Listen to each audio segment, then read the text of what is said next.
तोहर दिल ह के चार जर कतही लगा लेलू। तोहर दिल ह के चार जर कतही लगा लेलू।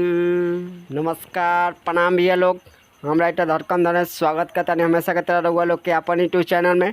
तो हाँ भैया, आज के कुछ और एक और नया मैटर बा। बहुत ही दर्दनाक सैड सॉन्ग बा भैया लोग। जेगो खेसारी जी के गाना मार्केट में बहुत बवाल मचले रहा। जे गाना के बोला तोहर दिल ह के चार्जर कतही लगा लेलू। तो हाँ भैया लोग, यही धुन पाज रहुआ लोग खाती एगो और ब्लास्ट सॉन्ग लेके आयल बानी। वो दर्द भरा मैटर बा भैया लोग। बहुत ही खूबसूरत सॉन्ग बा, बहुत ही धांसू सॉन्ग बा। अगर वो अच्छा सिंगर बनी, अच्छा से गाम तो मार्केट में बहुत अच्छा रिस्पांस लिया भैया लोग। तो हाँ भैया एक बताओ कहल चाहता नहीं, अगर वो सिंगर बने, सिंगर बनल चाहता है तो हमारे चैनल से जुड़ जाए। कैसे कि सिंगर से रिलेटेड वीडियो लेके आते रहने भैया लोग। गाना कैसे लिखल जाला, गाना में तुकबंदी कैसे मिलावल जाला, डेली नया नया सॉन्ग लोग खातिर लेके आते रहनी। तो हमारे चैनल के सब्सक्राइब कर लिया, बेल आइकन कॉल करके घंटी के प्रेस कर दी। तो चलिए लोग बिना स्किप के वीडियो के स्टार्ट कर जाओ। तो चलिए लोग पहले रहुआ लोग एक नज़र पढ़ के बता दी, बाद में डेमो गा दें भैया लोग।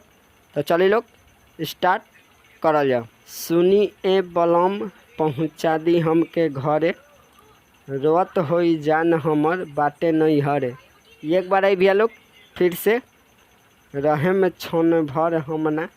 दो बार आई भैया लोग फिर से, लागी कबो न मन। एक बार आई भैया लोग फिर से, प्यार हटे बचपन के खैले बानी कसम। एक गाना का मतलब बा एगो लड़की के शादी हो गल बा, वो प्यार करे बानी नैहर में। एक के ऊपर भैया लोग लेडीज मैटर है, बहुत ही अच्छा सॉन्ग बा। तो चलिए लोग वो लोग डेमो गा के सुना दे, स्पष्ट हो जाए भैया लोग।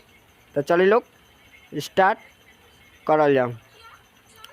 सुनिए बलम पहुँचा दी हमके घरे, रोवत होई जान हमर बाटे नहीं हरे। रहम छनी भारी हमना, रहम छनी भारी हमना, लागी कबो न मन। प्यारी हटे बचपन के खैले बानी कसम। प्यारी हटे बचपन के खैले बानी कसम। तो हाँ भैया लोग, ये रहा मुखरा कैसन बा, धमाका बानू। तो को वीडियो के लाइक कर लो, कमेंट कर लो। अगर हमारे चैनल पर नए बन तो हमारे चैनल के सब्सक्राइब करी। तो फुल सॉन्ग कल शाम के 5 बजे रिलीज हुई। तो वो लोग तैयार है, हम लोग के तैयार है, अपन कमेंट का किराया जरूर दे हम लोग।